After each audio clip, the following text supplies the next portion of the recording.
সরকারের চালাক আছেন, চিন্তা করতেছেন যে আর 1-1.5 মাস পরে নির্বাচন, এখনই হুজুরের সাথে তাল মিলিয়ে যদি গলার আওয়াজ সব শেষ করে দেই তাহলে নির্বাচনের সময় মিছিল করা লাগবে না। নির্বাচনের মিছিলে 200 টাকা আর 1 কাপ চা ধরায় দিলে মিথ্যাবাদী নেতার পেছনে সারাদিন স্লোগান দিতে পারে এমন লোক আছে না নাই?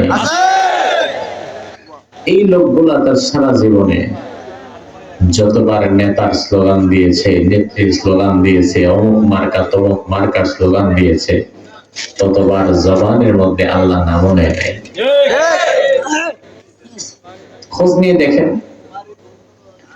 24 ঘন্টায় ওই বান্দা যতবার তার দলের কথা স্মরণ করে, নেতার কথা স্মরণ করে, ততবার সে আল্লাহর কথা স্মরণ করে না। অথচ এই জবান, এই কথা বলার শক্তি আমাদের দিয়েছেন কে? যে আল্লাহ কথা বলার শক্তি দেয়, এটা কেড়ে নেওয়ার ক্ষমতা কি তার নাই? এই জন্যই জবান থেকে সবচেয়ে বেশি জিকির করা লাগবে কার? এবার বলেন, সকল প্রশংসার একমাত্র মালিক কে? সে আল্লাহর জন্য প্রশংসা করছি, আমরা করছি আলহামদুলিল্লাহ। করেন আল্লাহু আকবার, কাবীরা, আলহামদুলিল্লাহি কাসীরা, সুবহানাল্লাহি বুকরাতান ওয়া আসীলা। প্রশংসা করলাম কার? খুশি না বেজার? আচ্ছা, আল্লাহর প্রশংসা যে করছেন এতে লাভ হলো না লস হলো? কার লাভ? আল্লাহ। আপনার প্রশংসা আল্লাহর কিছু যায় আসে? আপনি যদি প্রশংসা ছেড়ে দেন, আজকে চিন্তা করলেন আজকে থেকে আমরা এই অঞ্চলের মানুষ আর রামগতির কোন মানুষ আমরা আল্লাহ জিকির করবো না, তাহলে কি আল্লাহর অনেক বড় লস হয়ে যাবে? বরং গোটা দুনিয়ার সব মানুষ আল্লাহর জিকির ছেড়ে দিলেও আল্লাহর জিকির করনেওয়ালা আরো কোটি কোটি শত শত কোটি মাখলুক আছে না নাই?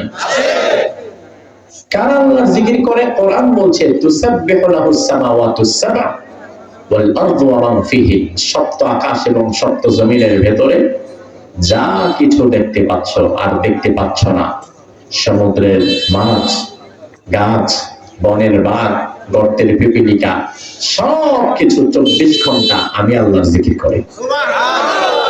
তাহলে সেখানে তুমি জিকির না করলে আল্লাহর কিচ্ছু যায় আসে না।